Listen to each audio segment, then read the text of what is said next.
It's the final episode of our NFL division previews, and we've honed in and focused on a division that has been dominated by one team in the past 5 years, and that is the Buffalo Bills. So, of course, we're talking about the AFC East. We've got team breakdowns, expert injury analysis, fantasy football tips, and, of course, our best bets for each team. Stay tuned.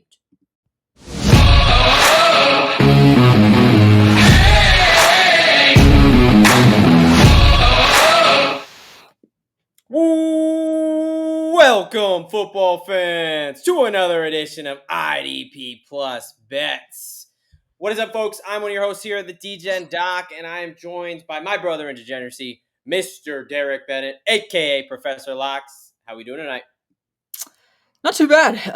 Long time no see. This is the first time we've recorded like back-to-back episodes in quite some time. Just got done with the AFC South last night, finishing up with the AFC East here to make sure we get everything out before football on Thursday night. We got the Hall of Fame game coming up. The season's around the corner, right? The intensity's turned up. Training camp starting. Pads are coming on for a lot of teams, and our getting a lot of info coming out of training camps. Exactly. We got a lot to talk about, and we are continuing on. We are wrapping up our NFL division previews here. We're talking about none other than the AFC East, a very, very interesting division that, we've got teams that with question marks all over the place. And then you, of course, have the Bills, who have been the mainstay for the past 5 years. But as we do with every episode, if this is your first time, we'll go a breakdown of what this episode is going to look like. First off, thank you for joining us. We are going to go team by team, and we are going to talk free agency. That's additions, subtractions, what this roster looks like in 2025. We'll talk takeaways, major concerns. We'll speak about any big injuries heading into the season. We'll do our fantasy football tips, takeaways, and then finally, of course, what you came for, the actionable information, our best bets for each team heading into the 2025 NFL season. Before we jump right into the division preview, however, we always like to talk about a couple big noteworthy things up What's going on? We got a lot of things going on with training camp. We got people getting cut left and right. We got people getting signed. We got injuries. We got a whole bunch of big things that we want to make sure you are the most up to date, so you're ready to go, whether it's draft or in the betting space. So let's talk about a couple things that just happened not too long ago. Courtland Sutton was the big signing there. He had an extension with the Denver Broncos. They've locked him up there. I believe it is a 4-year deal. So how do we feel about Sutton there?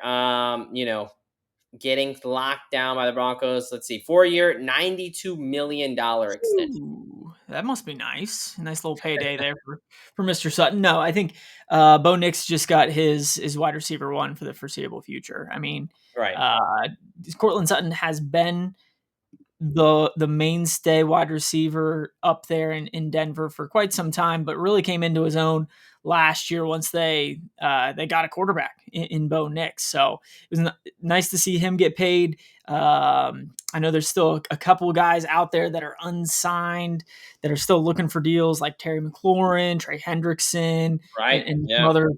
But yeah, I think I saw that Terry McLaurin, Scary Terry, is looking for a deal north of what DK Metcalf got with the Steelers. I think a 3-year, $33 million a year deal, something like that. So it'll be interesting to see if the Commandos can come up with some cash to help their second season quarterback as well.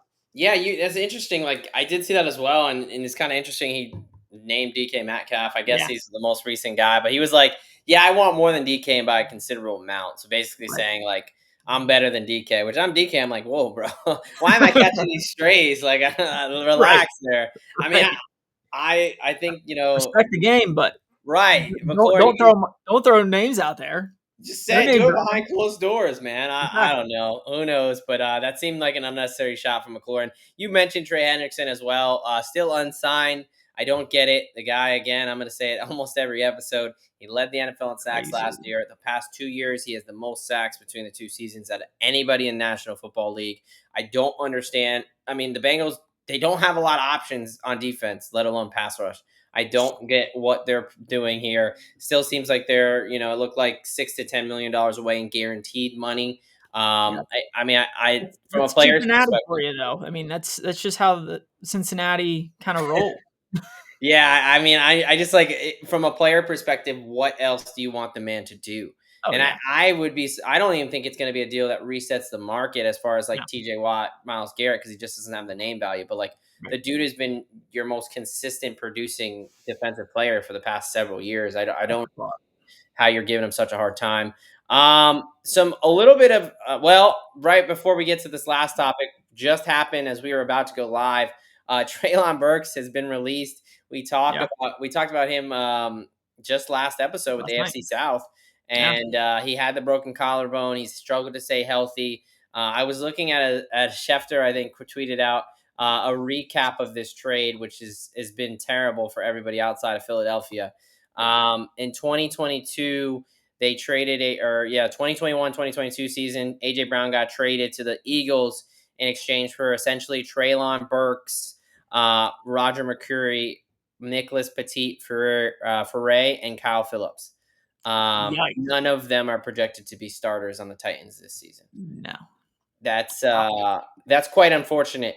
That I don't blame Mike Vrabel for losing his shit on that one. That's pretty bad by the front office of Tennessee. No doubt. And I know the NFC East and likely fans around the NFL are very upset that they sent that man to Philadelphia.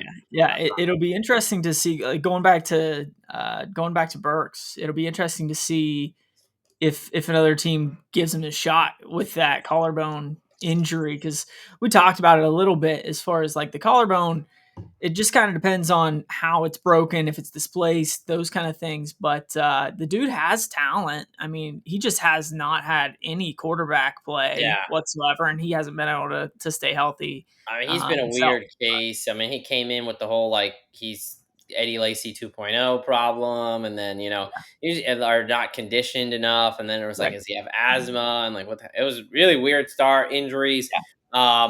But that probably tells me, we talked about the variability with that injury, that it's probably more severe and more displaced, and kind of he needs surgery, and it's going to be closer to the 2 to 3 months recovery as opposed to 4 to 6 weeks. So we'll see if someone picks him up mid-season when he gets, healthy. Like you said, he does have talent, but definitely was not able to work out in Tennessee. All right, let's get to a little bit of interesting news. Still football, but outside of the National Football League.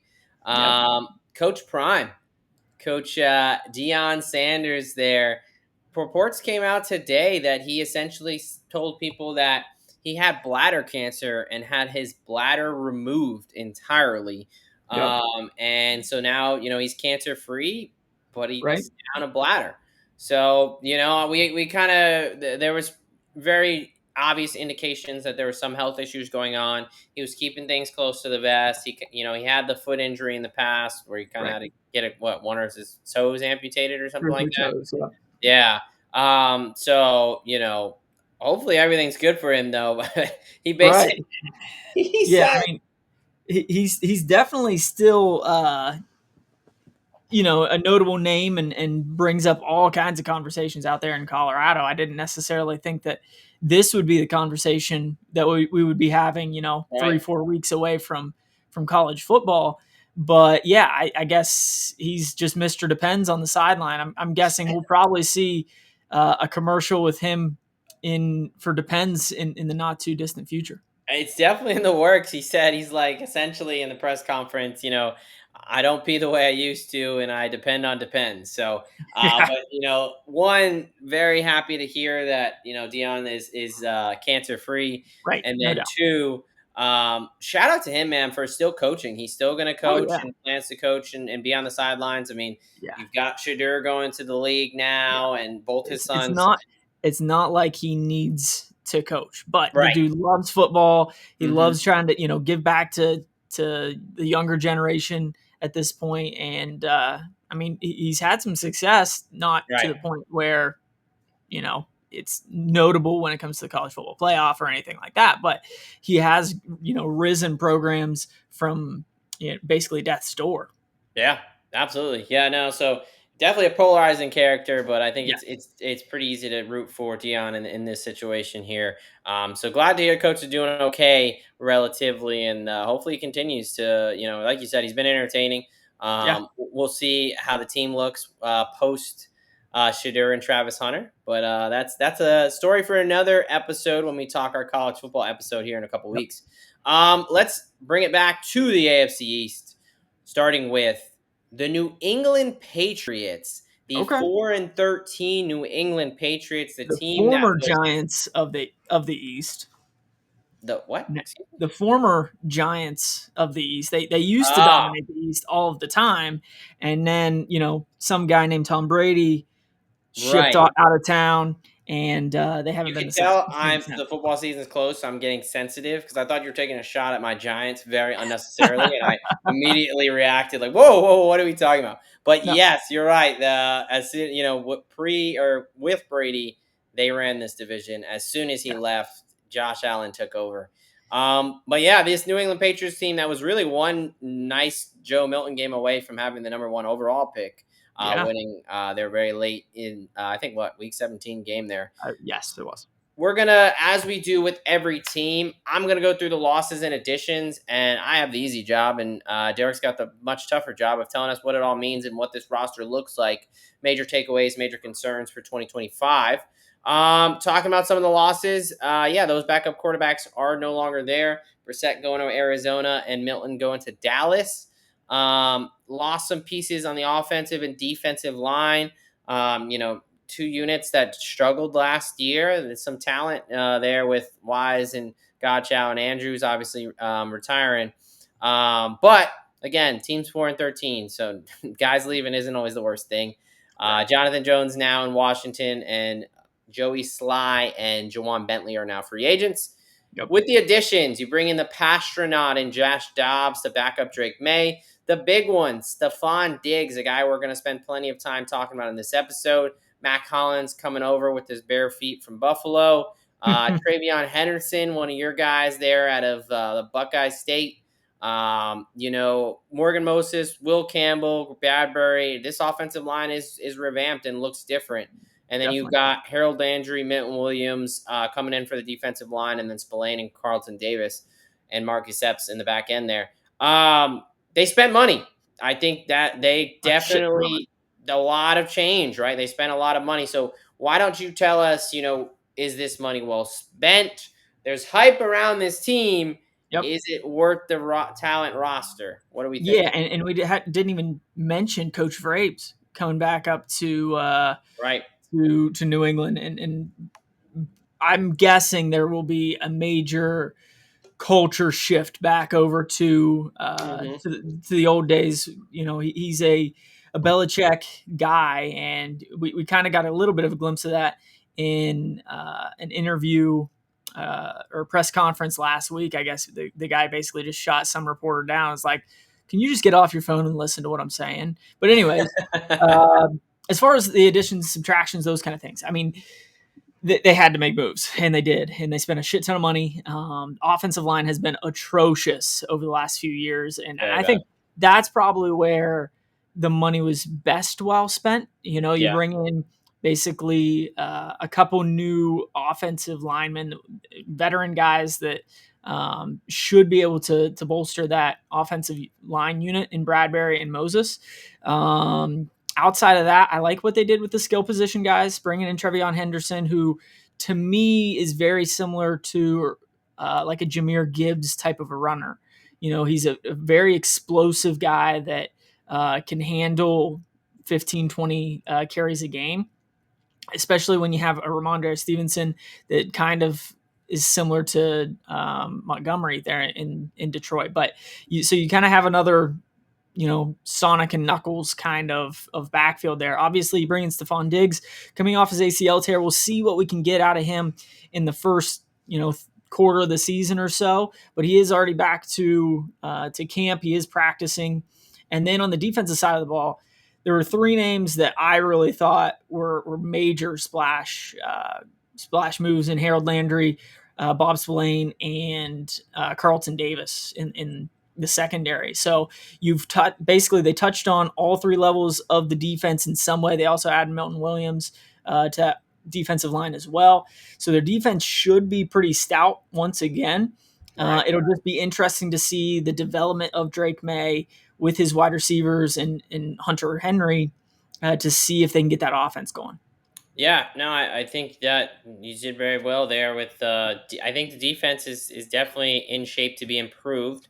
On paper, you talked about it, both, Landry and Milton Williams on the D line, and, Spillane, and then I like the Carlton Davis ad. He's dealt with some injuries, but other than that, he's a solid player at opposite side, Christian Gonzalez there. Yep.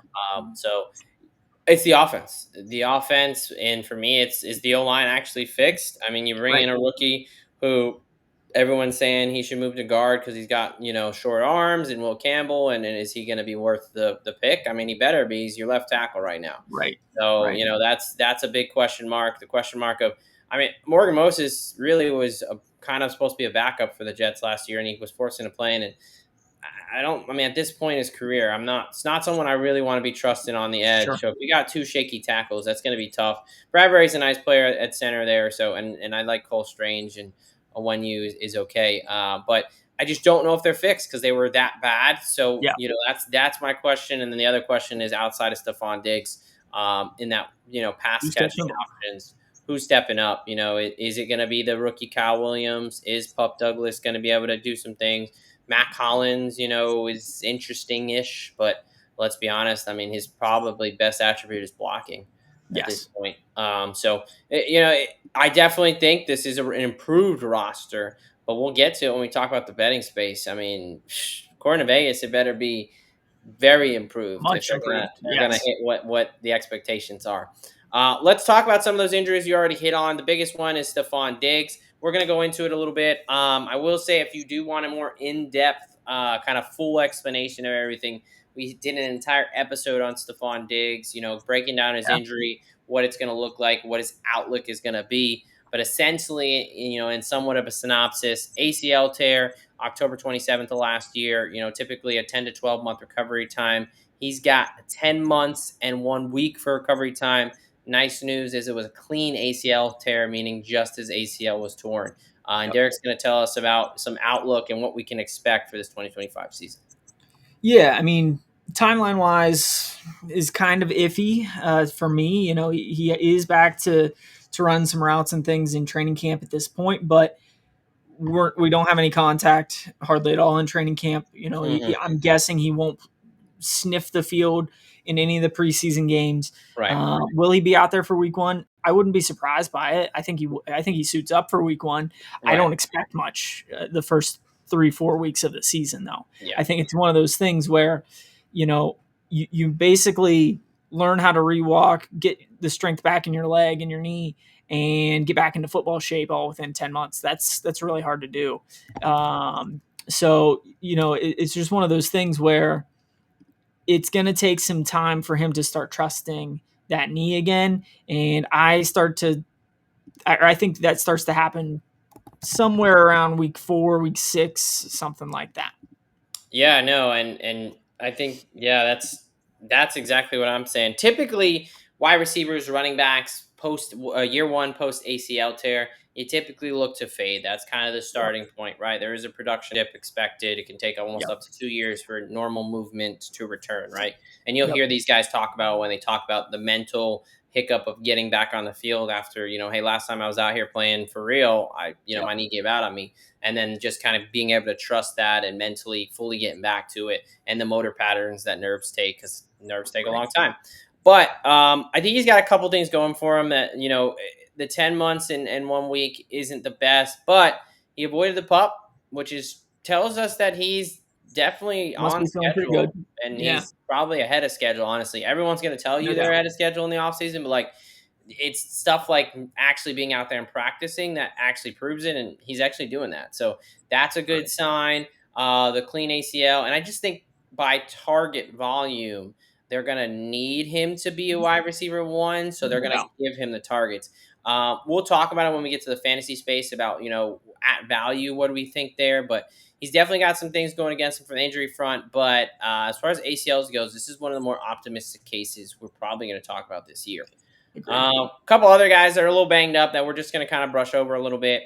Matt Collins has been out with an undisclosed injury. Tough to really get into if it's undisclosed. This is at the point in the training camp where they still don't have to disclose everything. Give it a couple weeks and they will have to really kind of be letting us know what's going on, which is one of the beautiful things about the National Football League. And then Mike Onwenu is dealing with a hand injury. Expectations are he's going to be good for week 1. So there's really no major red flags. I mean, Stephon Diggs is clearly the biggest injury there. Any notes on Hollins or Onwenu? Are we good to move on? I think we're good. All right, let's get into the fantasy space and let's talk Stephon Diggs. He's currently wide receiver 40. Where are you at? Like, just, point blank, is he a buy or a sell for you at that value?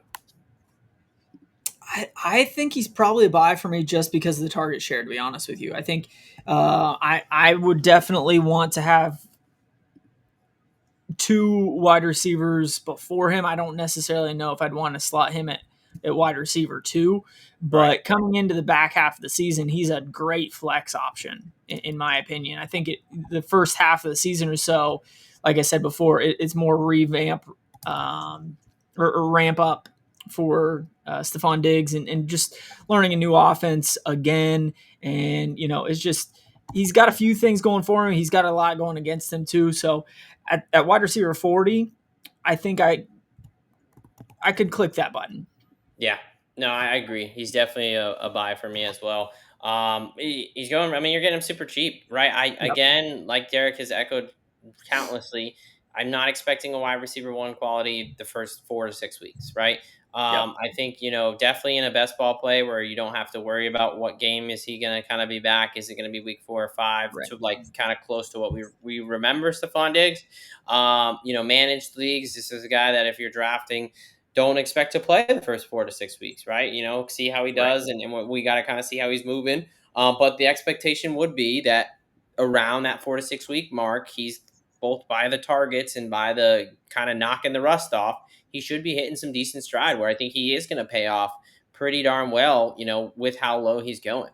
Again, I get it because typically you think to fade these guys, but I'm pretty optimistic on Stephon Diggs this year. And again, our outlook is a bit positive, much more than some of these other guys we're talking about coming off ACL, Achilles, major injuries, stuff like that. So again, check that episode out if you would like much more on Stephon Diggs. For now, we're moving on to the running back room to talk about the question of, would you rather have Ramondre Stevenson, who's slated as the RB1 at RB37, or are you taking the much younger, much more explosive Travion Henderson at RB24? I'm taking Travion Henderson, and I'm trying to not show my bias here for my Buckeyes, but Travion Henderson, although he's a rookie running back, I think he has one thing that most rookie running backs struggle with, and that's the ability to pass block, to be honest with you. I mean, he will chip some dudes and completely blow some guys up, which is always nice, especially for a third down running back. But I really think that part of this is just Ramondre Stevenson didn't have a great year last year. I think he only averaged like 3.8, 3.9 yards a carry. He only ran for about 800 yards.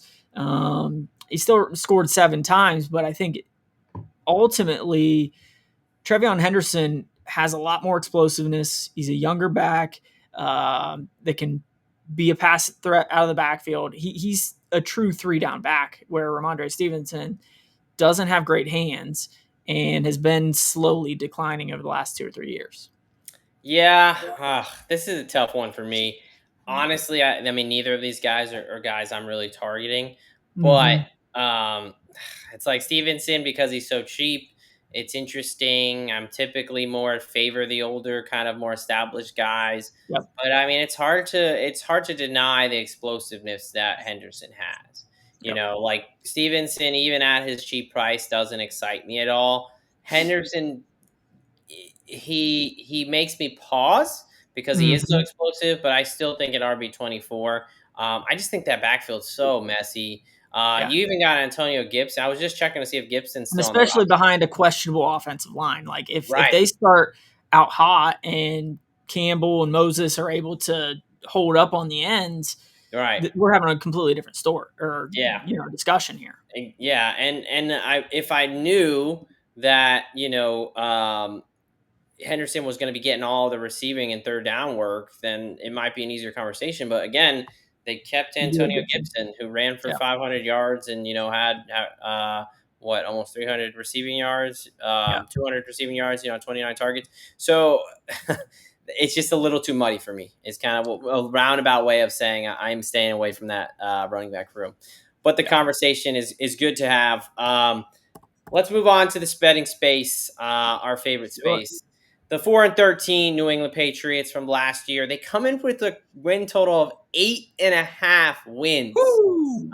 Depending on where you get it, FanDuel has it plus 110 to the over. DraftKings has it minus 120. And then, under minus 130 on FanDuel and plus 100 on DraftKings. Going through the futures, make playoffs plus 130 to plus 160. Miss playoffs anywhere from minus 150 to minus 200. AFC East plus 550 or plus 475. To win the AFC, 28 to 1 to 35 to 1. And then to win the Super Bowl, anywhere from 60 to 80 to 1. So, I mean, you could tell even just between the two of the major books, there's a lot of variability and question marks. This is a crazy jump, but I got to ask, are you taking win total? Are you taking any of the futures? Yeah, I mean, they have a ton of improvement all over the roster. I just don't see them being a 9-win team. I don't know if they're 5 wins better. So I'm going under 8.5 at plus 100 on DK. And it mostly comes back to, you still have a second year quarterback that only played probably half the season last year. Right. And yes, you have a ton of additions, but we have countless stories of teams doing this in the past, and this just not working at all, and the team falling flat on their face once again. So I do think that Vrabel can rally the troops and get to 6 wins, 7 wins. I don't know if they're getting to 9. Yeah, I perfectly. I shouldn't even say I don't know. I don't think they're getting to 9.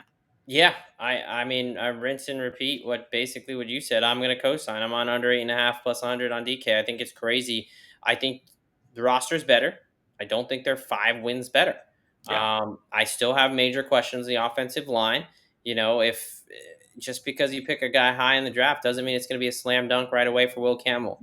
I definitely have question marks for Morgan Moses at this point in his career. They've got some solid players in the interior offensive line, but it's not like they're dominant in any way. And they've had some health related problems just last year in Strange and Onyu. So right, exactly. Onyu's dealing with some things right now.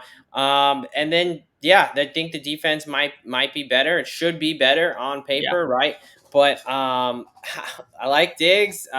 This year we already talked about he's going to be off to a slow start.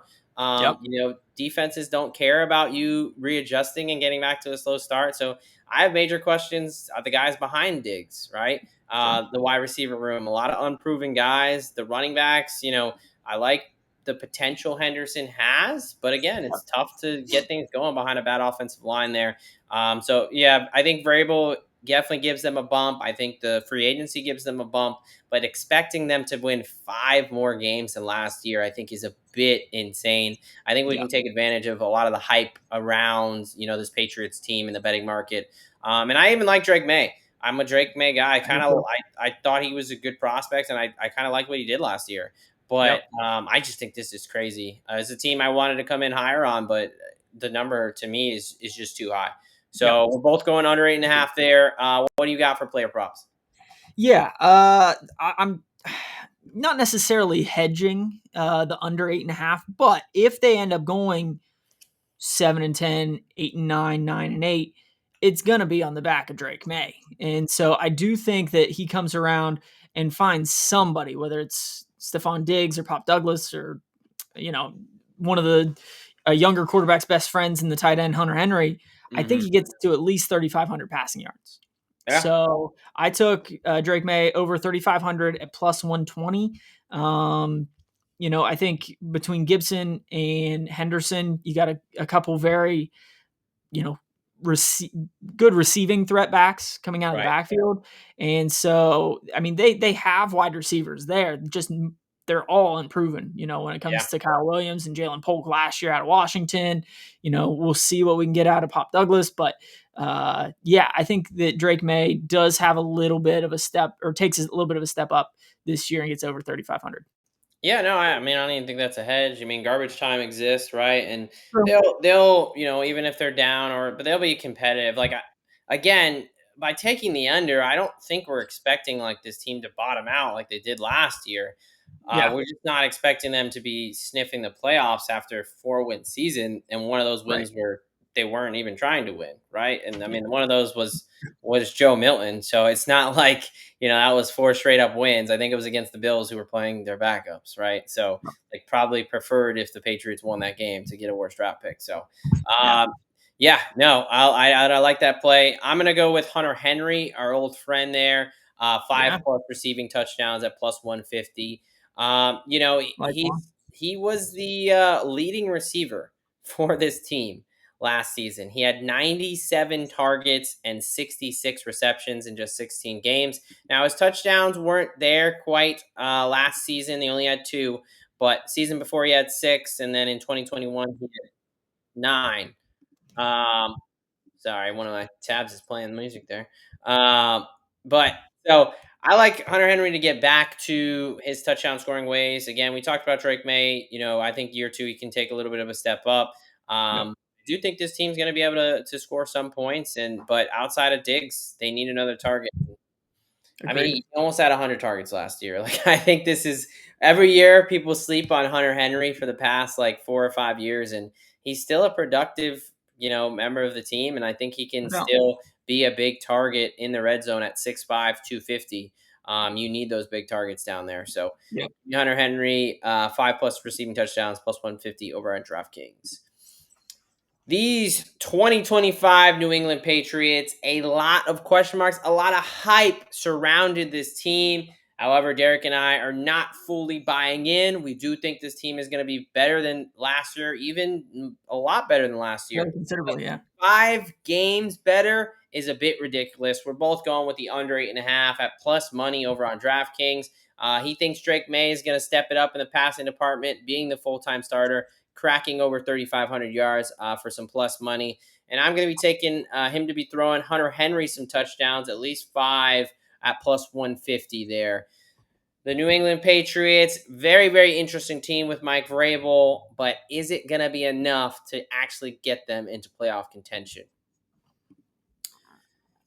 We talked a lot about fantasy football already so far, and we're going to do it so much more, but we want you to get even a larger leg up on your opponents, and that is with Bob's 10th annual edition of the Fantasy Football Consistency Guide for 2025. That is Bob Lung, of course, Mr. Fantasy Football Expo himself. Purchase yours for a measly $15 on Amazon. Simple, folks. Just search 2025 Fantasy Football Consistency Guide. Just as he focuses on consistency, you can rely on Bob's consistency with his advice. And of course, we want you to have it to make sure you're dominating your fantasy football leagues. The New York Football Jets. No, it is not Joe Namath coming to town. No, Aaron Rodgers has left the building.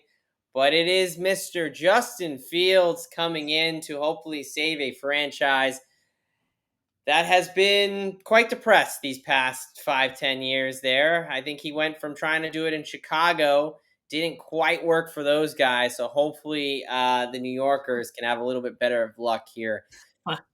We've got this Jets team that was 5-12 last year. And it's a team that fires their head coach and Saleh during middle of the season. They bring in Aaron Glenn, and they have a lot of changeover. Hopefully for the better for the New York fans here. We're gonna go through these losses, additions. Derek's gonna talk about, hey, how does this roster look like? We'll do our takeaways. We'll talk major injuries, fantasy football takes, and of course, what you all came for, the actionable best bets for the New York Jets here. Without further ado, let's get it started. I've got the easy job of just listing them off. Maybe not so easy with these Jets, who seem to have let everybody and their mother go this offseason. No doubt. So, starting with Mr. Aaron Rodgers, he went and got a ring and shipped off to Pittsburgh. Devontae Adams, he is now back in there. He's in LA with the Rams. Tyler Conklin in LA with the Chargers. Morgan Moses is gone. We were just talking about him on the Pats. Tyron Smith is hung it up. Hassan Reddick, who kind of played for the Jets last year when they decided to pay him, is now in Tampa Bay. Kinlaw, Solomon Thomas, some projects that didn't really fan out. CJ Mosley, a bit of a surprise, has been released and is a free agent. DJ Reed is now gone and on the Lions. Ashton Davis, Chuck Clark have moved on. And even Greg the Leg is no longer here for New York, down in San Francisco there. The additions, I talked about him. Mr. Justin Fields, QB1. You've got the first-round draft pick, Armand Membu. Surprised that the Jets made the right pick there and taking an actual offensive lineman they need, so good for them. Mason Taylor comes to be the tight end 1 out of LSU. Bring in a couple offensive linemen, some defensive linemen. Bring over Stevens, starting cornerback from Baltimore. And then Andre Cisco coming over from the Jaguars there. So we lost a lot. We added some, whether through the draft or free agency. Where are we at with this Jets team in 2025? Did we get better? Did we get worse? What are we worried about with this team? I don't know what to think about this team. I know that they're not going to be very good once again. I'll throw that out there, but that's your opinion. I differ on this team, I don't expect them to be very good. Justin Fields, I think, is an interesting guy. You know, I as a Buckeyes fan, I'm a big Justin Fields fan. He just hasn't panned out once he's gotten to the NFL. Yeah, I mean, he had a couple decent seasons in Chicago, the mess of a franchise that has been. Hopefully they can rebound. But he came to Pittsburgh, had a pretty damn good start to the year. I think going 4-1, 4-2, something like that in the first handful of games while Russ was getting healed up. But I think this is a ground and pound team at this point. You know, you got Breece Hall, you got Braylon Allen, now you add Justin Fields to that backfield. I would not be surprised if they average 25 carries a game between the three of them. Justin Fields might take off 10 times. Breece Hall might carry the ball 10, 15, 20 times. Because outside of Garrett Wilson, wide receivers don't really impress me. They Josh Reynolds is a good player, but I don't necessarily know if he's a true wide receiver too. Same thing with Allen Lazard. You do have an upgrade in Mason Taylor. And then on the offensive line, like you said, I mean, they've actually taken offensive tackles in both of the last two drafts in the first round. Right. So between Fashanu and Membu, they should have a greatly improved offensive tackle situation. But at the end of the day, you still have, a rookie and a second year offensive tackle starting for your football club. Defensively, I think they've taken a step back. They lost a ton of talent. Whether it's, Reddick that sort of didn't really touch the field. CJ Mosley has been the heart and soul of that defense, and now he's been let go. DJ Reed has been a decent player in the past, and then at safety between Davis and Chuck Clark, you lose those guys too. So you bring in Brandon Stevens to kind of fill the gap there. Linebackers, I don't really know outside of Quincy Williams. Sherwood's okay, but I don't know if that crew is necessarily, exciting me at all. And then on the defensive line, you still have Quinnen Williams and Jermaine Johnson, but we'll talk about those guys here, or at least Jermaine Johnson here in a little bit. But yeah, I think the defense has taken a step back. Hopefully Aaron Glenn can, rally the defensive side of the ball now that he's in New York. But yeah, at the end of the day, the roster still needs some talent. They made a lot of moves, but they still need some more. Yeah, no, this is an interesting team again, much like the Patriots. I think this is an interesting division, but Yeah. I'm a little bit more optimistic, and here's why. The reason Okay. being the O-line. I'm a big O-line guy. Yeah. Um, I mean, it all starts up front, and I think that on paper, this is actually a probably top 15, not if not top 10 offensive line. You've got Vera Tucker, you've got Fashano, you've got Membu. That's 3 first-round picks there. Simpson and Tipman's been a good player for them. This should be a solid offensive line, which Justin Field needs. You've Yep. got 2 capable running backs. Whether or not who's going to be the RB1 and what the split's going to look like is a different conversation we'll talk about. Sure. But Braylon Allen and Breece Hall is solid, and then you have a dominant wide receiver 1. Now, absolutely wide receiver 2, wide receiver 3, and tight end, a little bit of a mystery. But I think that Justin Fields, when he had success in Chicago with DJ Moore, it was just he never had an offensive line like this. And even in Pittsburgh last year, the offensive line, I would say, wasn't as good as this is going to be. So I think Fields needs a solid offensive line, and he needs the ability for a team to be able to be a run-first team, which I think, Aaron Glenn is going to bring that mentality. Now with the defense, you definitely did mention it. And I agree with you that the talent has not quite as dominant as we were seeing, past couple of years when they were with Zach Wilson and their just offense was abysmal. But that's where Aaron Glenn, the expectation is he's able to take these guys and kind of elevate them to a bit of a higher level there. There is still some talent. I think Sherwood led the team in tackles last year. Williams is solid there. Quinn Williams and that defensive line is going to have a big year, essentially. Yeah. Yep. Will McDonald, 10.5 sacks last year, which was very impressive as a rookie. So what can he be? We'll talk about Jermaine Johnson and if he's going to be able to come back this year.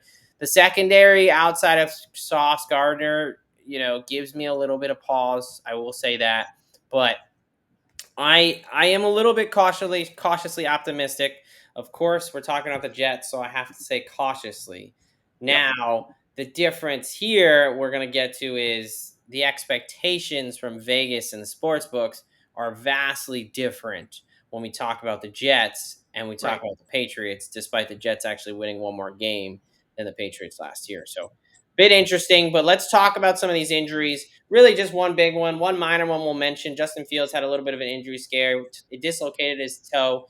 Wasn't his big toe, which would have made things more complicated. He's already back at practice. He participated in 11-on-11s today. Excuse me, getting the hiccups. But really kind of just a scare. Nothing. Yes. It's going to be perfectly fine. Jermaine Johnson is the big one.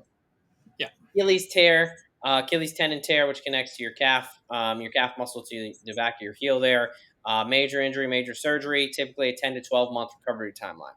Now, because he injured himself in week 2, that sucks because he missed most of the year. But the good thing is he's got 11 and a half months of recovery time until week 1. So, where are we at with Jermaine Johnson? A brutal injury to come back from.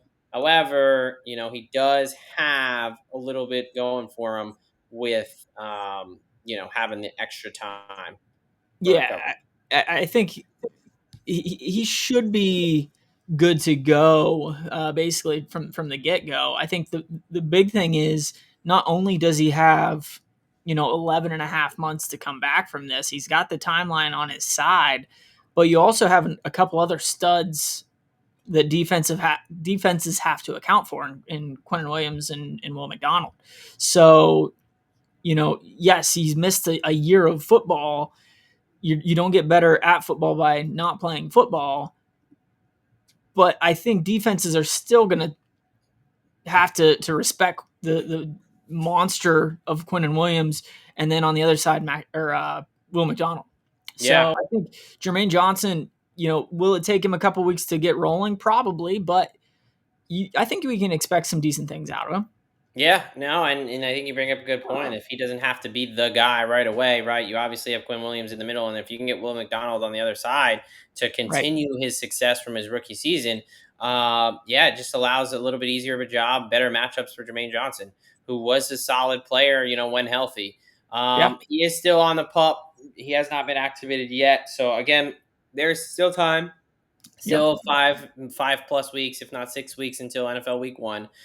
So we're not, no alarms yet. We'd like to see him have about a month, 3 weeks to ramp up and get to practice and do those things. So if a couple weeks from now he's still on the pup, then yeah, maybe we've got some questions. But yes, if we're going into week 3 of the preseason and he hasn't been taken off the pup, now I'm starting to get a little bit concerned. But I would not be too surprised if he gets released from the pup, so at least he can start practicing. Will he make the field for preseason games? I still doubt it. Probably not, no. But yeah, no, like you said, and yeah, good point there. Pup, at this point, it's not like Pup in the regular season when we get down to 53-man rosters where they're mandatory 4 games. They can be activated at any time. So, not really as daunting or anything too big of implications like it is during the season. Yep. All right, let's head on over to the fantasy space. Let's talk. Let's start with, Garrett Wilson.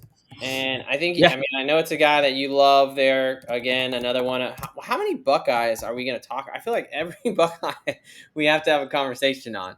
But it's partially because there's a shit ton of them because, they produce in the NFL. So, Yeah, whatever. Anyway, so he comes in at wide receiver 15, 16, 17-ish. I'm seeing him anywhere from 15 to 18 there. A bit cheap for Garrett Wilson's standard, right? I mean, where are we at with Wilson in your perspective? I'm taking him at 15. Yeah. I mean, there are 3 things. Well, yeah, we'll say there are 3 things that you can basically count on: death, paying your taxes, and Garrett Wilson to go over 1,000 yards. I mean, he's gone over 1,000 yards in the first 3 seasons with Aaron Rodgers last year, and then the MILF hunter Zach Wilson the 2 years before that. So, I mean, yeah, you can count on him to have a pretty good year, and he actually had his best season just this past year. So it's not like him and Justin Fields have to develop this connection. They already have it. They just have to, get back on the same page. But they played a couple years in Columbus together.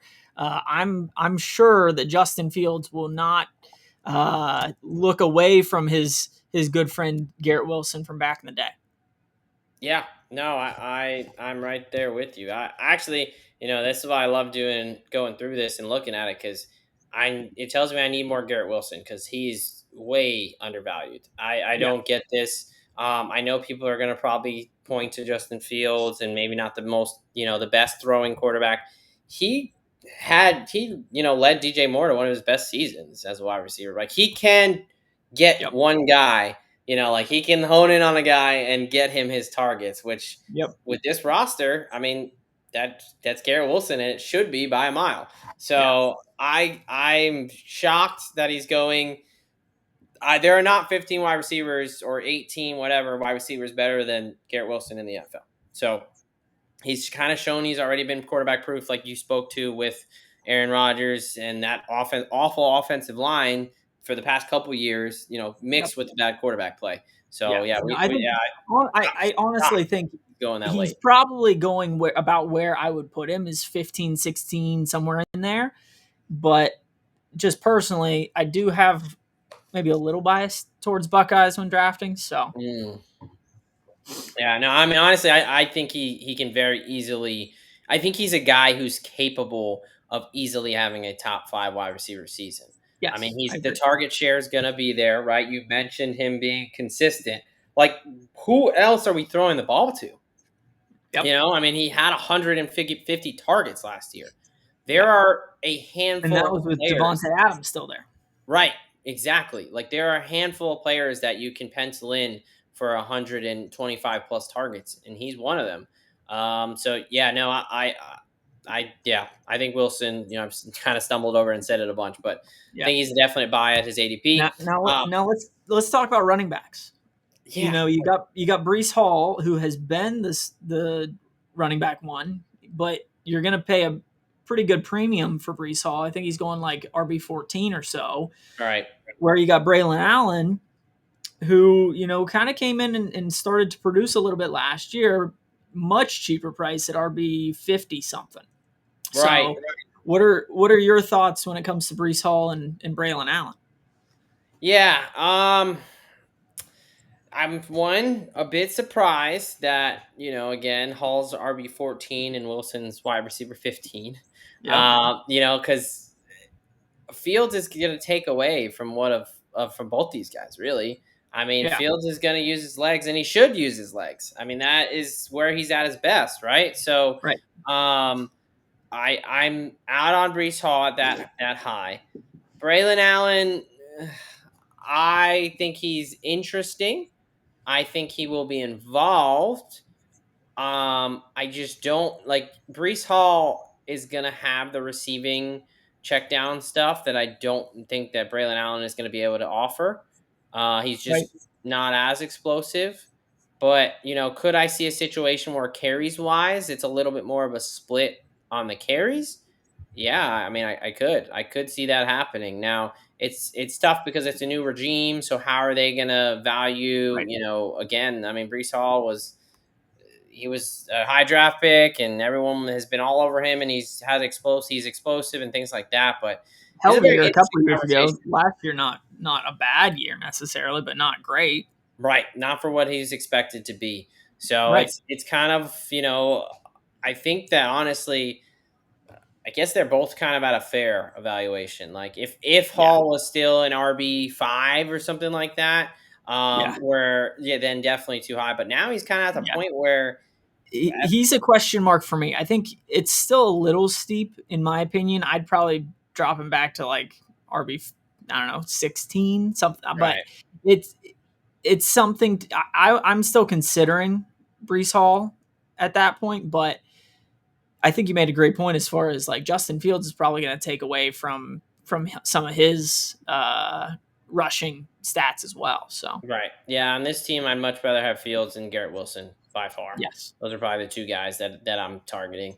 All right, let's step on over in this betting space here. This is a 5-12 team last season. They now have a much more reasonable, either 5.5 or 6.5 win total, depending on where you're looking at it. Some juice to the over, minus 125, plus 105 on FanDuel for the under. But on DK, it's minus 155 and plus 130. So some variability there. We can talk the 6.5 as well, but we'll go to the futures. Make playoffs anywhere from plus 475 to plus 450 or 540, excuse me. Miss playoffs anywhere from minus 850 to minus 700. To win the AFC East, 20 to 1, 18 to 1. To win the AFC, 100 to 1, 100 to 30 to 1. And then Super Bowl, 25 to 28 to 1. So, are we talking any win total futures for this team? yeah. So you almost talked me into 5.5, almost, but I just can't trust the New York Jets at I the don't end of the blame you. day. It's I tough. think it's one of those things where you got a lot of moving pieces coming in on the offense, whether it's some new O line pieces that should be better, but we don't know that yet. And Justin Fields at quarterback, you also don't know with the new regime how they're going to split carries and really dive into ball distribution. So I'm going to stay away from the total, and I don't think they're making the playoffs, and it's just too steep of a number to throw anything on the missed playoffs. Yeah. The Jets burned us a bit last year. I wanted to Yep. come in and be pessimistic and be fading this team, but I think it's partially because I do think they're a better team than last year, top to bottom. The offensive line is big for me. I think that they have one of the better offensive lines, and they're kind of being slept on right now. And I think Aaron Glenn is going to be able to do some things with this defense where I think the Patriots and when a team we're going to talk about here in a second in the Dolphins have a lot of question marks. Mm-hmm. So I'm going to go over 5.5 wins at minus 125 as kind of the base play there. Because I think that they do have a pretty easy schedule. Who does they get? I think they get let me see here. So what? They get the AFC North, which is tough, obviously, but then they also get the NFC South. So there's some winnable games in there. They're playing a Sure. third place schedule. You got Jacksonville, I think Miami and New England. I think those are games right Are now. gettable. Yep. Carolina's on the schedule. So I just think that Justin Fields was 4-2 as a starter with a better offensive line now. I'm not going to say that they have better defense than the Steelers, but they have, similar makeup of the offense, and I think a better offensive line. So I think Fields can thrive a little bit here. Now, I'm also going to play a little bit of a variance here. Okay. We talked about make playoffs. So no team under 10 wins made the playoffs last season, even with the 7 slots in either conference. Mm-hmm. So instead of taking them to make the playoffs in a situation where they, do well, I'm going to take them over 9.5 wins at plus 700. Okay. Following your variance. financial logic there. Well, I was kind of like, well, playoffs, but is that enough? So I was like, well, look, that doesn't really make sense based off the numbers. So Right. I went and, again, FanDuel is kind of fading them a little bit harder than DraftKings. So it's at FanDuel. I don't think you're getting the playoffs without 10 wins. So sure. I'll take the 7-1 as opposed to closer to 5-1 for that high variance situation. Yeah.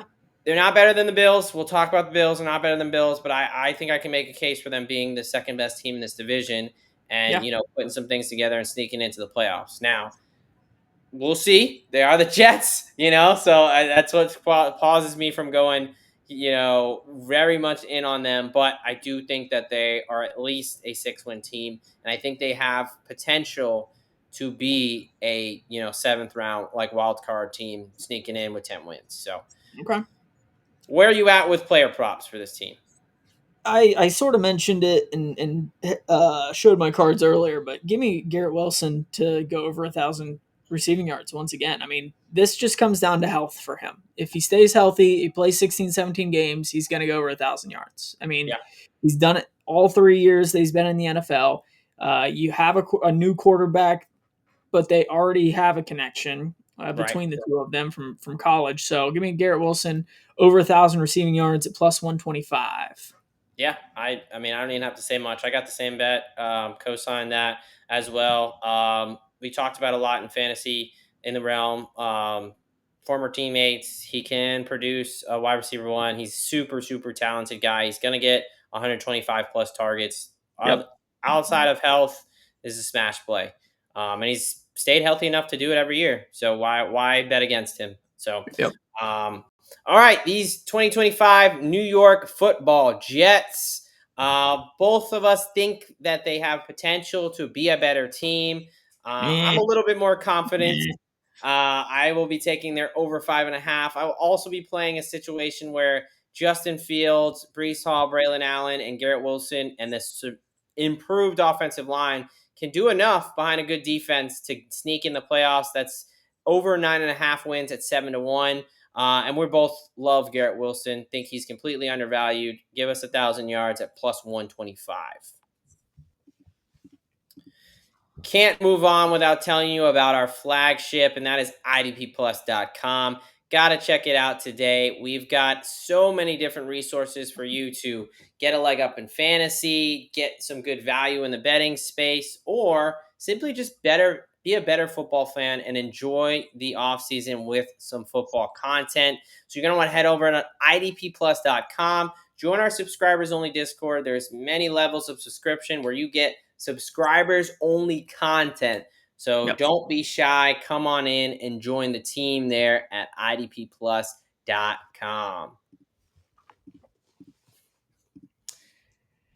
Well, for any failed rappers out there, it sounds like you can still head to South Beach and make a living. All you have to do is just get the Miami Dolphins to sign you. That is where we're at with these 2025 Miami Dolphins, a team that,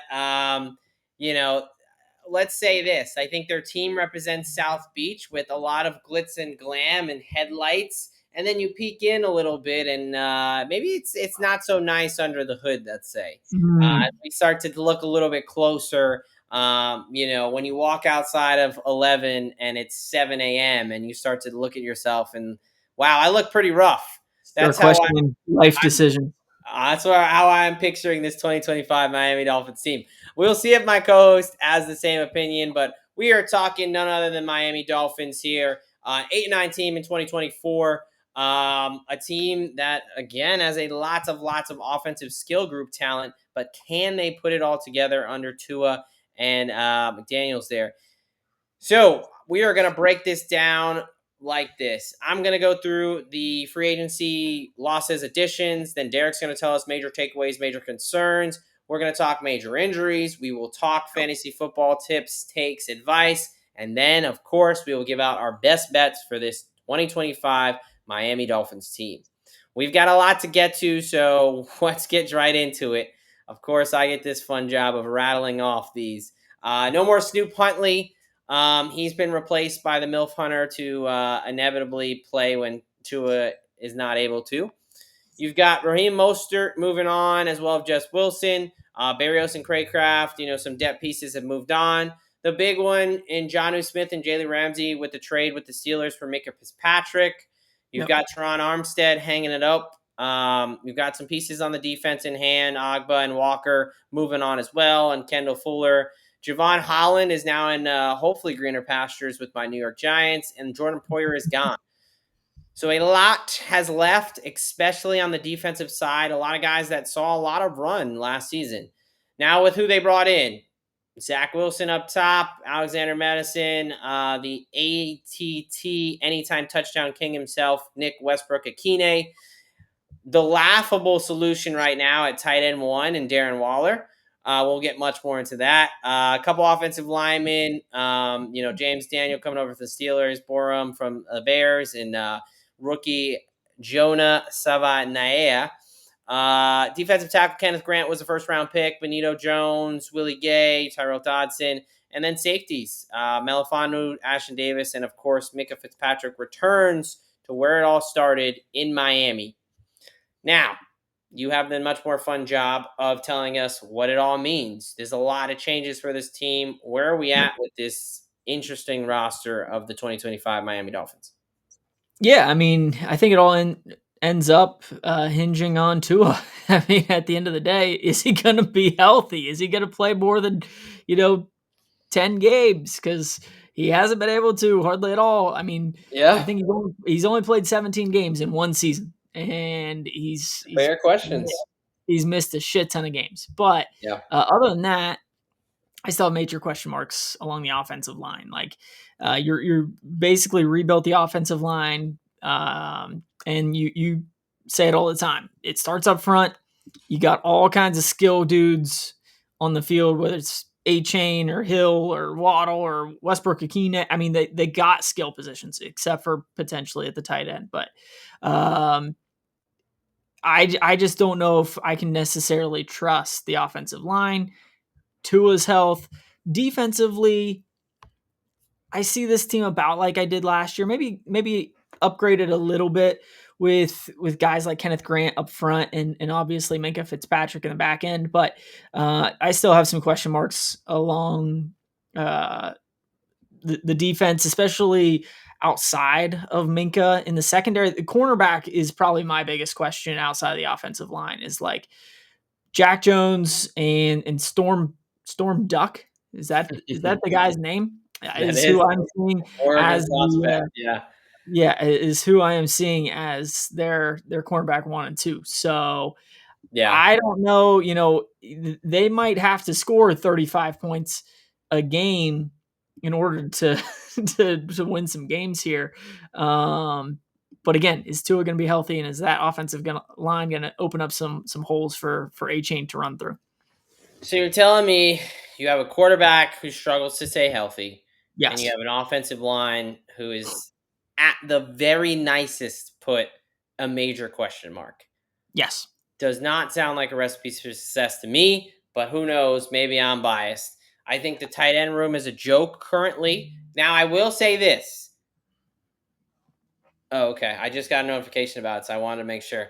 Noah Fant, who was surprise release from the Seahawks, is currently visiting with the Miami Dolphins as we speak, as in Monday, right?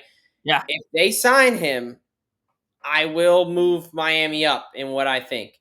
If they let him leave the building without getting signed, that tells me what I think right now, that they're not serious about winning football games this season. And this is a team that's getting ready for a regime change and potentially Hill can get shipped off and looking to move forward from Tua. Because right now the tight end room is an absolute joke. If you think a 33-year-old former rapper is going to now be your tight end one who spent a year and plus on the couch, he quit while on the New York Football Giants. He quit and said he does not want to play football anymore. His heart is not in it. So you think the distractions of South Beach is going to make his heart in it is an absolute joke. Yeah. So, look. Hey, he's just trying to make moves, man. He's the rap career. I mean, he's got better gigs down in Miami, and he's looking for a new side piece. Him and Kelsey Palmer are no longer. So yeah. Oh my gosh, remember that music video of him breaking up? Oh my goodness, how embarrassing! I can't wait to bring that back. But anyway, getting back to the football of it. The offensive line, tight end, Tua's health, major questions, right? Cornerback room is terrible. Cater Kohu, pretty solid. He's kind of stepped up a little bit to be the nickelback. I'd say he's their CB1, but he plays in the slot. And then you have they drafted Jason Marshall in the 6th round out of the Gators. Cam Smith, Storm Duck, Jack Jones. They just picked up off the street, and he's already starting for them. So that should tell you nobody else wanted him, and now he's automatically a starting cornerback for you. You got a guy named Hurricane Goose playing cornerback. So. Yeah, I have some major question marks when it comes to the secondary. Sure. So let's move on because I could probably spend 20 minutes just breaking down this very hilarious roster to me. But there are some guys on this team, so it's not a complete wash. We'll go through it here. We'll talk through some injuries. There's a decent amount, but not all of them are the same. So we'll kind of breeze through a couple here. Darren Waller's on the PUP right now. They're calling it a ramp up from retirement.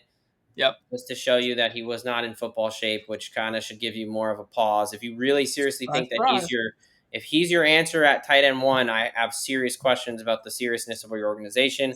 I'll say it again. If you don't sign Noah Fant, I think that's a huge misstep for Miami, but whatever. Offensive line, Aaron Brewer's their starting center, dealing with a right leg soft tissue injury. He should be fine. Not a whole lot there to go off of. And then same with Cater Kohu. He just got hurt a couple days ago, but it's just a day-to-day leg injury. Should be minor. Some guys that I want your opinion on, some bigger kind of injuries here.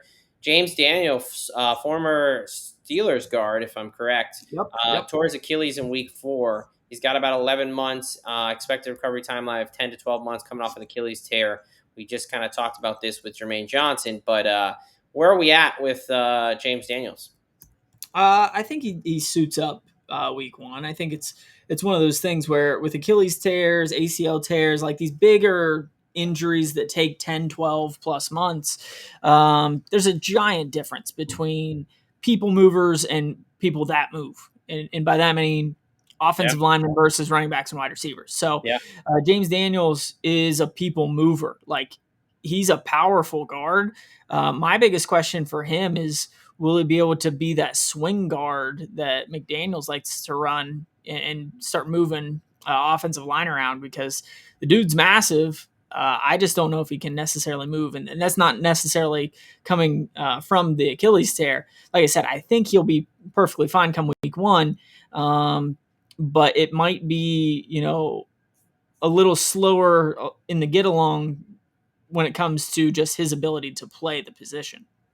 Yeah, no, exactly. In that offense. So, injury-wise, should be good to go week 1. Obviously, there's always re-injury risk when we come back from these major injuries, but he should be on pace good for week 1. It's just a question mark on ability there.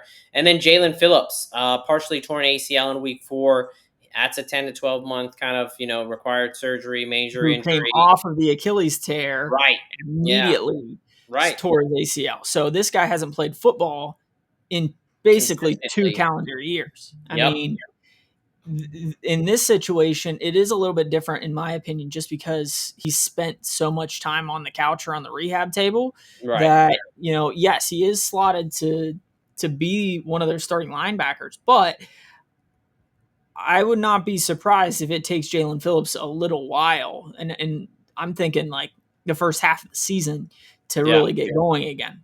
Yeah, great player when he's healthy. I was shocked at how well he came back last year Yeah, from the Achilles. He looked pretty damn good, but for a couple obviously weeks. Yeah, it was too soon because he just went down with another major injury to that side. So uh, he's got to, as hard as it is to come back from an Achilles tear. Now you're coming back from an Achilles tear and an ACL as well in back-to-back seasons.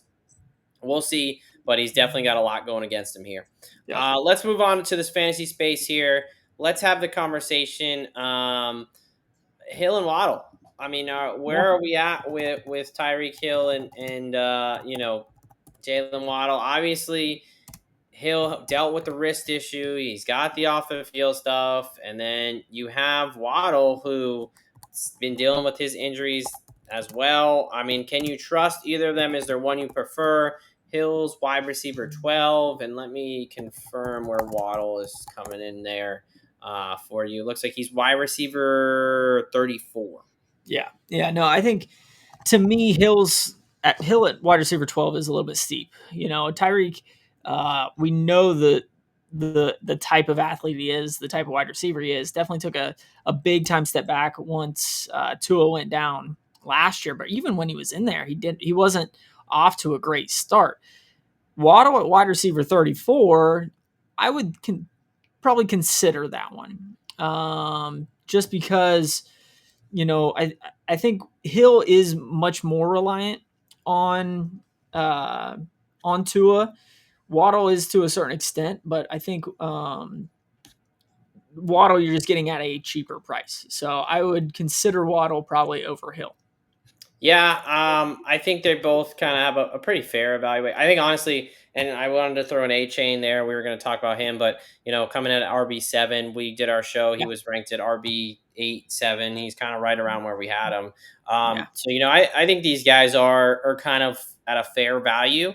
I do think Waddle being the cheaper, and because really all of them I feel like are a bit boom or bust, right? You no doubt. talked about how much is tied to his health. Now, A Chain's receiving ability, going for almost 600 yards and six receiving touchdowns last season, kind of gives them the opportunity where maybe he's a little bit more quarterback proof, but Yes, at the given price, with there being that big of a difference, Waddle's a guy who had three straight 1,000 yard receiving, excuse me, 1,000 receiving yard seasons to start his career. So I right. think there's no reason, barring injury, for him to not get back to that. So I would agree with you. I think Waddle kind of gives you the best value to go ahead and have a decent year. Yep. All right, let's get on to the betting space here. 8-9 team last year. Win total 8.5. Heavy juice to the under. 7.5. Looks like it's a little bit more. We'll go with the 7.5. Over -105. Under -115 over at DraftKings.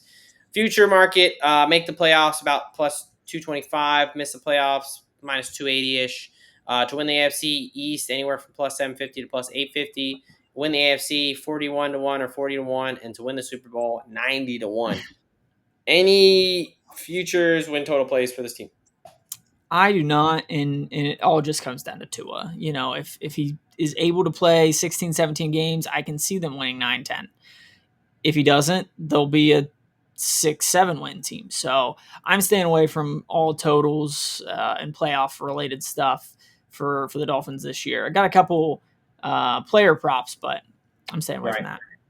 Yeah, I'm going to go the opposite. I have no player props for this team. I think a lot of the props are pretty appropriately priced. I'm going to go win total, and I'm going to go under 7.5 at -115. When we talk about a team that, with a lot of these teams, we say, hey, they've got a decent floor because of X, Y, and Z. I Yep. don't know if they're one of those that will crater. I think this is a team that could crater because of the offensive line. As a fan of the New York Football Giants, I understand what it's like to have a team where you can have some talent on the outside, but if you Yep. do not have protection up front, you have nothing in the National Football League. People are going to point to the Bengals and say, look what Joe Burrow, Jamar Chase, T. Higgins do, whatever, whatever. That's much more the exception to the rule. There's a lot more examples of teams with bad offensive lines and quarterbacks who can't stay healthy that absolutely crater. So I think if you're in a situation where that line doesn't hold up, and now we have Tua going out again, Zach Wilson is not somebody I'm trusting to win football games. So I'm going to take the under 7.5 wins at -115. I'm also going to take 20-1, the fewest wins in the NFL. Ooh, okay. I think that you can make an argument. They have one of the worst offensive lines in the league. They have one of the worst tight end rooms in the league, and they have one of the worst cornerback rooms in the league. Quarterbacks and tight ends, cornerbacks and offensive line, pretty damn important positions. Tight ends, you can argue, I get it. But in a pass happy league, if you can't cover, you can't do anything. And let's be honest, Ashton Davis was a backup last year. Jack Jones got cut by the team he was playing for in the Raiders last season. Duck was in and out of the lineup. Cahu, again, is okay. But Minka Fitzpatrick, even, he's been a shell of himself. So to think that he's just going to fix a bad secondary, I think he's putting way too much on his plate. So I'm going to play the situation where this team craters. And I think 20-1 is good value for a team that is a Tua injury away, in my opinion. Yeah. From I could see Tyreek Hill getting traded, Yeah. and things. Because at that point, if he's getting up there in age, he's probably going to start demanding a trade. Let's be honest. Tua just said that him and Hill are still mending a relationship due to him basically quitting on the team last season. Yeah. This dude got arrested on the way to a game last year. This is not a kind of set situation where I feel like there's a lot of factors that can just cause this thing to combust. So that's enough on that. I want to hear your player props for this team. Yeah, give me Jalen Waddle to go over 1,000 receiving yards at +150. I think at the end of the day, Tyreek has his own issues, and if he is on the field, I think it actually improves Jalen Waddle's stock a little bit, just because defenses are so worried about Tyreek Hill and his abilities that Waddle is a very similar player to Tyreek Hill. But so give me Jalen Waddle at over 1,000 at +150. And then give me Tua to throw for at least 3,500 passing yards. Now, obviously, the big question is he going to stay healthy? Right. Last year, he only played in 11 games because I think he missed, 4 or 5 games because of a concussion pretty earlier in the season. And then he missed, I believe, the last 2 games with a hip-related injury. The year before that, he threw for 4,600 yards and led the NFL. The year before that, he only played in 13 games and still went over this number. So even if he misses, 3-4 games because of injury or whatever, I still think he can hit this number just because Tyreek Hill and Jalen Waddle and A-Chain, and they got some dudes, but the biggest question is his head going to hit the turf one too many times and, him pop up with his 4th, 5th concussion at this point, and none of them have been, simple concussions. They've been major hits and kept him out for multiple weeks. So I think that's the one thing that, if he sustains another giant concussion, and not all concussions are created equal, but at the same time, when you've had the number that he has at the severity that he has, his one last year kept him out for 3 or 4 weeks. So, even if we get one of those, I still think he goes over the number, but there is some variance there. Yeah, I think you got to get to 12 games there. There's no reason he should not be throwing for over 300 yards a game. He's got great wide receivers. He's got a very explosive running back out of the backfield, and he's got some of the worst cornerbacks on the other side. They're going to need to score, regardless, win, loss, whatever the record is.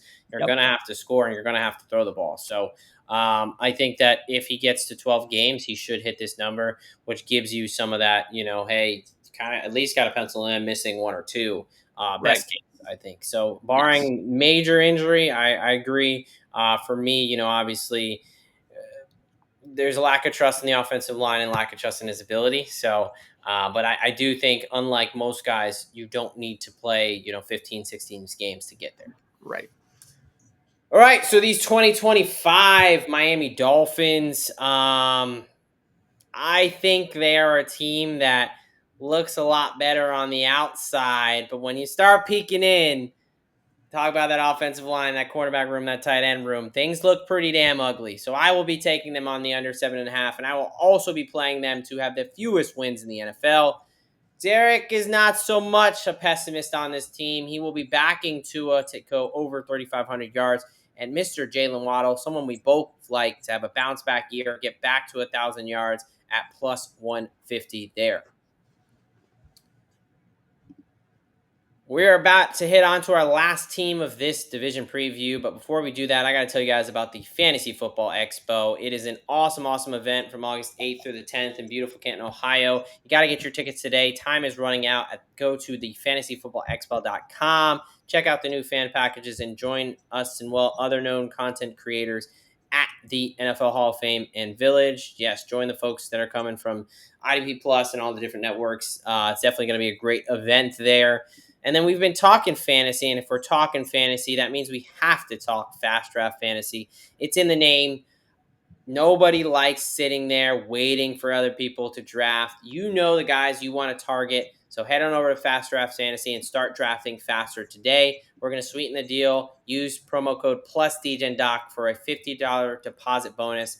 Download the app, use the promo code plus Degen Doc, deposit $50, and boom, get $50 today. We're now heading to the champs, to the Buffalo Bills, up to the cold, windy city of Buffalo that absolutely owns this division since Tom Brady has left. They say, we're happy to see the man leave, and immediately Josh Allen took over as the owner of this division. This Buffalo Bills team that was, a Dalton Kincaid drop away from beating the Chiefs and heading to the Super Bowl. Josh Allen, can he get that monkey off his back of defeating the Chiefs in the playoffs, getting to, the conference championship, or not, the Super Bowl, the big dance there. So that's really the question. I mean, it's, we and probably the betting markets agree. I think the playoffs are almost a lock, but what you do in the playoffs is where the questions come into play. So this Buffalo Bills team that was 13-4 last season, coming off another solid year up in Buffalo. We're going to do it as we do every team here. We're going to talk losses, additions. Derek's going to give you takeaways. We'll get into some injuries, fantasy football takes, and of course, end with actionable best bets for this 2025 Buffalo Bills team. A team that already was a solid roster, so it's not like they had to do much, but they did bring in a few guys. They let go, Amari Cooper, no longer with the team, a guy who was brought in midseason last year, made some plays, but really didn't make a huge impact. We talked about Matt Collins going to division rival Patriots. Von Miller, the 30-plus-year-old, has moved on to Washington. Dwayne Smoot is with Jacksonville. Jordan Phillips, so Douglas are free agents. Khair Elam now with the Cowboys, already intercepting Dak Prescott and potentially some babies in the sidelines. And then punter Sam Martin is now with the Panthers. Additions, Elijah Moore, Josh Palmer, some guys who have showed some promise on other teams, but looking to really kind of break through. You've got Joey Bosa as the big free agent addition. Didn't really work out in Los Angeles, but a supremely talented guy, so hopefully he can put it together there. Some guys on the defensive line, Ogunjobi and Sanders. Brought over Shaq Thompson, which could potentially be a sneaky get for them. I know he's not slotted to be a starter, but let's be honest, that linebacking core deals with injuries every single season. And then the secondary, bringing in guys like Dane Jackson, bringing back Tre'Davious White, and then first-round draft pick Maxwell Harrison out of Kentucky, and bringing over Derek Forrest there in safety position.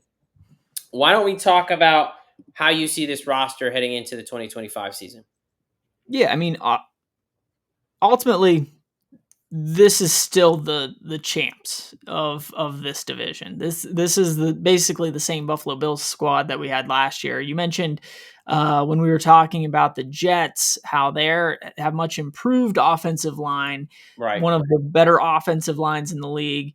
This is the exact same squad in Buffalo, and they had a pretty good year moving bodies last year. So I think their offensive line is solid.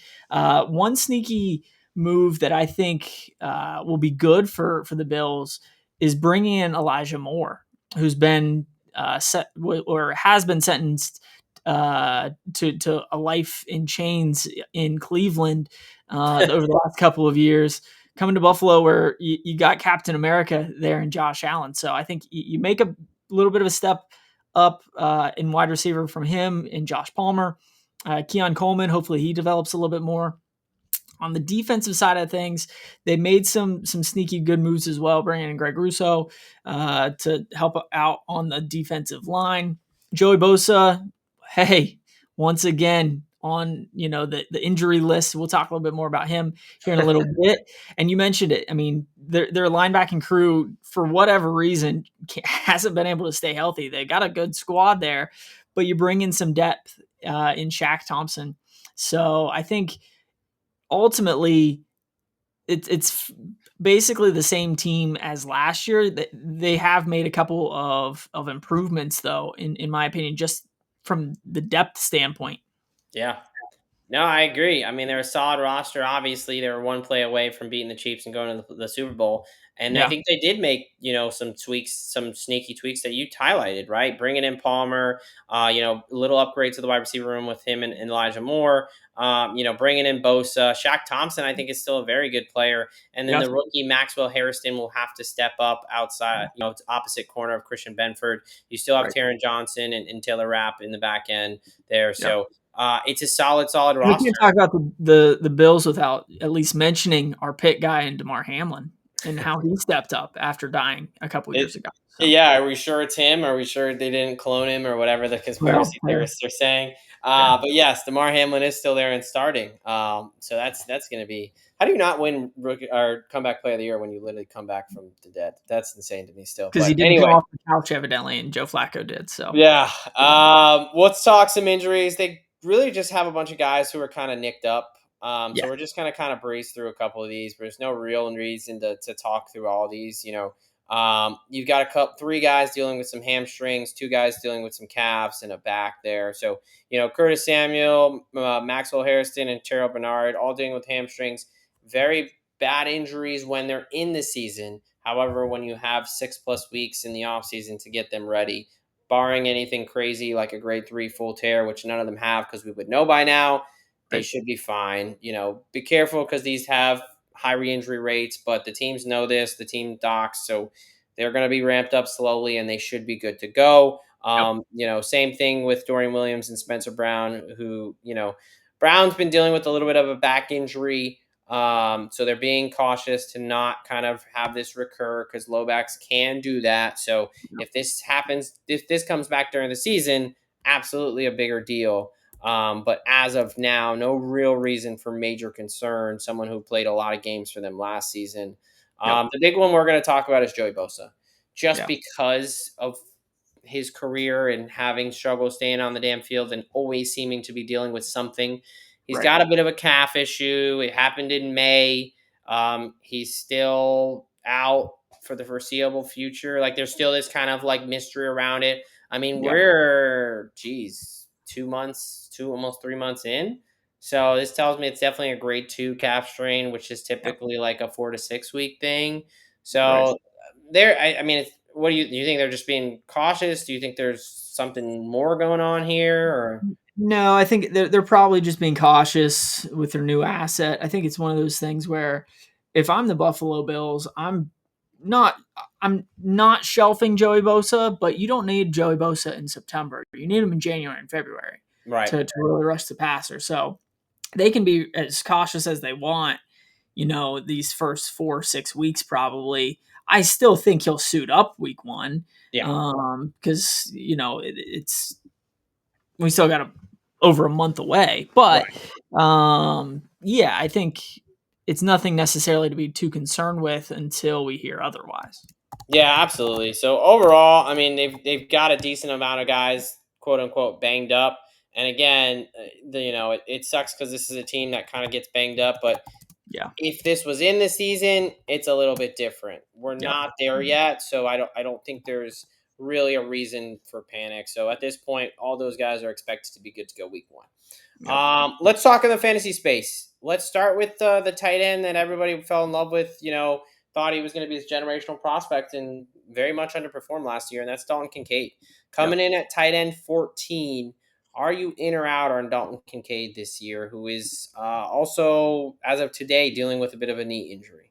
Yeah, I think from a fantasy side of things, he's a guy that, depending on the matchup, I might look to get off waivers or just get off free agency. But I don't think he's a guy that I'm drafting at this point. I think, like you mentioned, he had the opening to become a star last year. They really didn't have much in the wide receiver room last year. Everybody expected him to take a massive step forward, and he just didn't. So, depending on how he looks earlier on in the season, he might be a guy that I look to grab a few weeks in, but I'm fading him for now.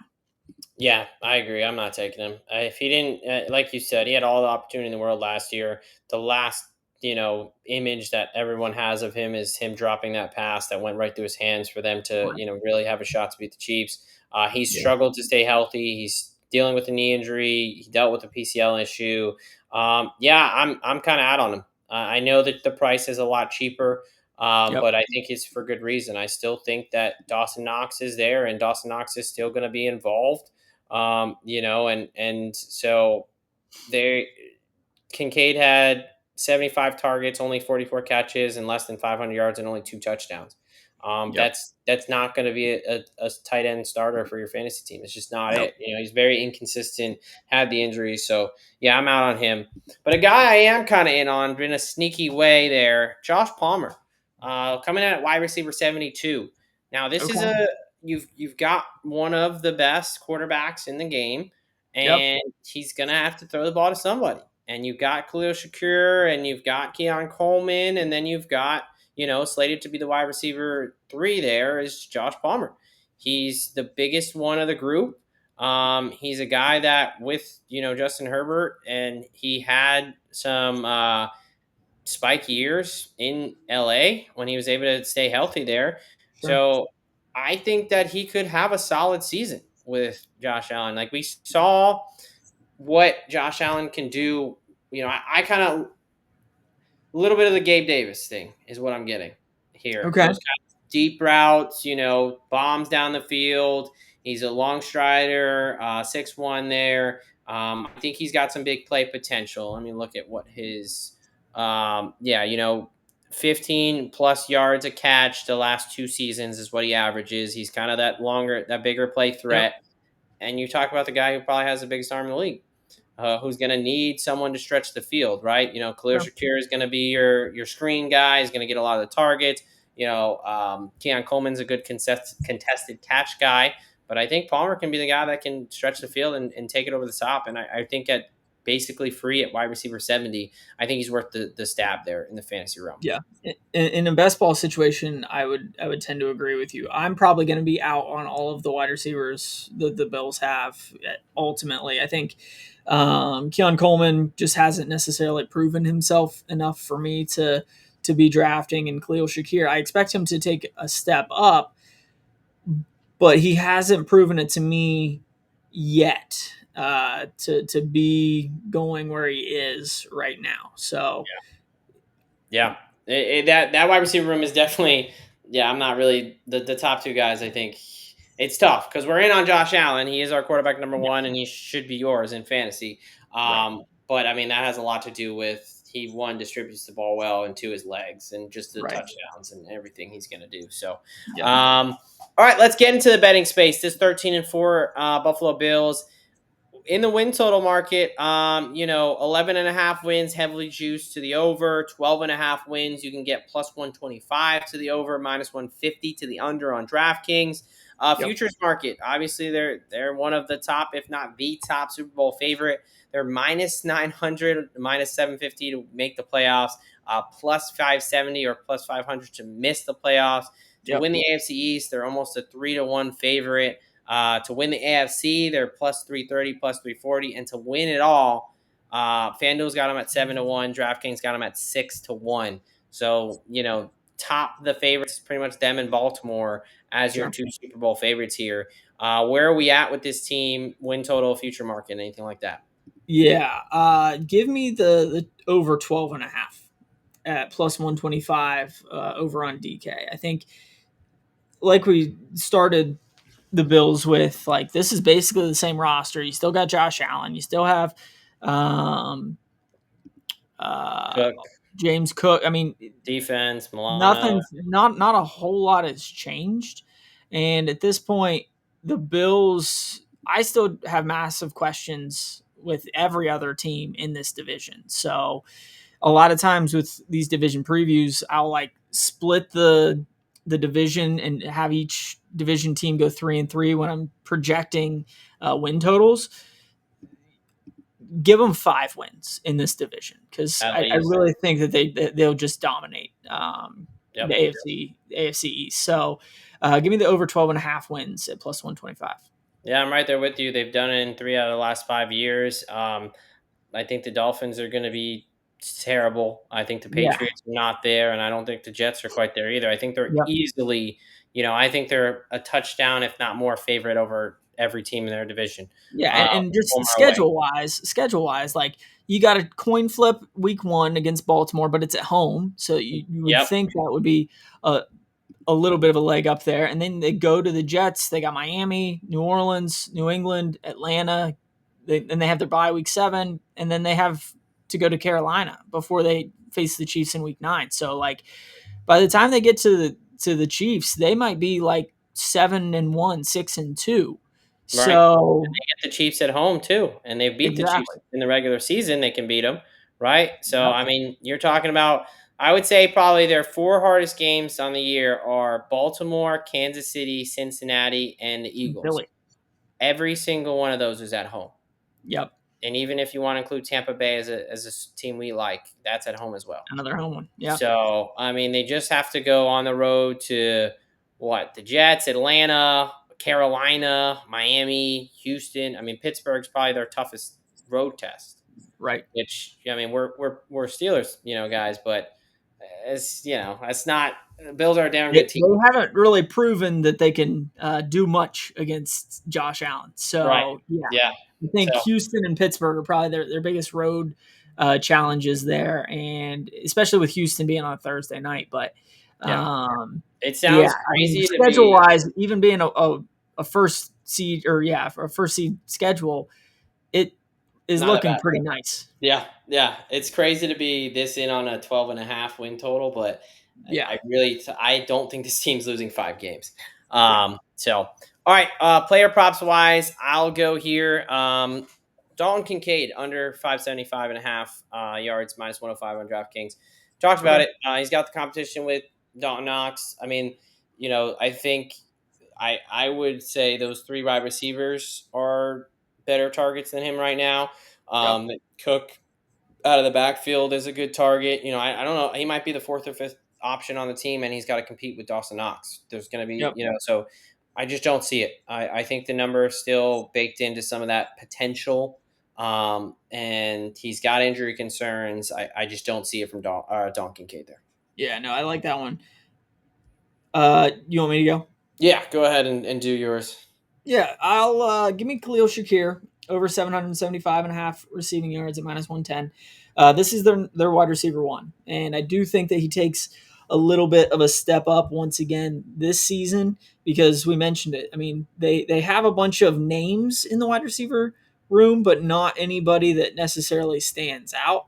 Last year, he only played in 15 games and went over this number. He had 821 yards. Right. And I think he's going to have to in order for them to stay somewhat balanced through the offense and be that weapon for Josh Allen. Yeah, no, I like that. I agree. He's kind of the de facto wide receiver 1-ish. I think they just kind of have like more like 1A, 1B, 1C. I guess I don't. Yeah, it's hard to really call any of them a wide receiver 1, but I'm going to play the guy I was talking about in Josh Palmer, just a little bit of the variance side.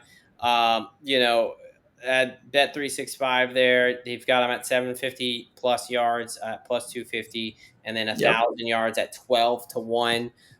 In his best season there in Los Angeles, he had, let me see here, I believe it was 700. It was over 750 yards with Justin Herbert.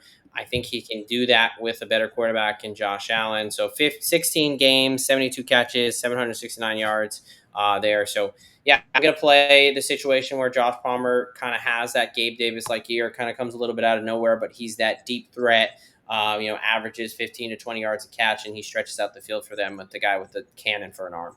So that's kind of the way I'm going to play it in a wide receiver room that's kind of up for grabs. Okay. Well, I'll finish this off here with James. Let him cook. Last year, he led the league in rushing touchdowns. Led the league. Derrick Henry had the same amount, I guess. But he had 16 touchdowns just a year ago. I'm taking his over 10 rushing touchdowns at -110. Josh Allen, as dependable as a guy as it really comes, he's going to get his. He's going to, find the end zone 10, 12 times, just like he did a year ago. At some point, I think you got to start to protect Josh Allen a little bit as well. And I think they started to do that a little bit more around the goal line last year with James Cook. I think they do the same thing. Yeah. So give James Cook over 10. Yeah, I mean, Allen even got his last year. I mean, 12 touchdowns for a quarterback is a lot of touchdowns, and he still crushed this number. So I think that's a great bet there. And yeah, as Allen gets another year older, there's even less reason for him to be battering ram around the goal line. So, and that offensive line is good enough that you can hand it to the running back on the goal line, right? Oh yeah, that's kind of one of those keys where a lot of people are, some teams can't do it. They can't run the ball 3 straight dimes on the goal line with the running back, and the Bills are one of those teams that can't. So, yeah. All right. The Buffalo Bills. Both of us think that they are going to remain champions of this division, although the price is a bit steep for the division champions. So we are taking over 12.5 wins at +125 over at DraftKings. It's a great roster, great team that only got a little bit better in this offseason. I'm going to be fading Dalton Kincaid on his receiving props. Jarek's going to take Shakir on his. He's also going to take James Cook to get over 10 rush touchdowns. And I'm going to be playing Josh Palmer, 750 plus yards at +250. And the case that he becomes that Gabe Davis-like guy, 1,000 yards at 12-1 over at Bet365. A little bit of a sprinkle there. All right. We did it. We did it. This was a long one. That's the entire NFL. We've broken down all 32 teams. This is our last division preview. So if this is the first one you're checking out, that's great news for you because you got 7 more you get to check out. We've done every division now. We did it all before the Hall of Fame game. That was our goal. So we're now going to get to roll in some other content there. Why don't you tell the people a little bit about what we have planned? Yeah, so we got about a month of preseason football. So we might talk a little bit of, update kind of things over the next 5-6 weeks because here at IDP Plus, we're not going to not give you the information that we know that you will love and will need to get these bets in. But at the same time, we'll be talking about some injury kind of stuff because that's where Doc and I really that's our space as healthcare professionals, talking about injuries and what guys will really bounce back, what guys may we be fading. We might talk a little bit more specific injury situations. We might also talk a little bit of college football from time to time. So if you have anything that you're wanting, any information, any content ideas, throw them in the comments. Drop us a message in X, and we'll talk about it. Yeah, no, absolutely. Derek mentioned it, but we're also going to do a college football preview episode. Stoked about to do some college football this year, so we're going to give out. We got to talk about like our overall best bets from all of our divisions. We got to talk awards. We got to talk Super Bowl champs. We've got all kinds of stuff. A lot on the way, but of course we'll talk injuries. If you want some more fantasy football focused content, head over to IDP Plus, that YouTube over there. Both offensive and defensive side of the ball. Got a ton of content over there. But yeah, we're very, very excited. We were happy to get these threats out to you. As we say in every episode, if you agree with us on a bet and you want a tail, I encourage you to get these bets in sooner than later. The public is going to start betting these in August. The numbers are going to go down. Typically, they do not go in your favor. So I would encourage you to bet these now, especially on the player prop stuff. And yeah, if you've made it to almost an hour 45 in, this is a longer episode, but these lots to talk about. So we would appreciate any likes, comment, any love you can give us there. As a newer channel, we're on our way to 1K subscribers, so that is the goal this season. So I know we're gonna get there. But yeah, let's go ahead and get on out of here. So from the Degen Doc and Professor Locks here at IDP Plus Bets, we are out of here. Thank you for watching the IDP Plus YouTube network. If you enjoyed this video, give it a thumbs up and don't forget to subscribe to our channel. Be sure to tap the bell icon to get notified whenever we upload new content.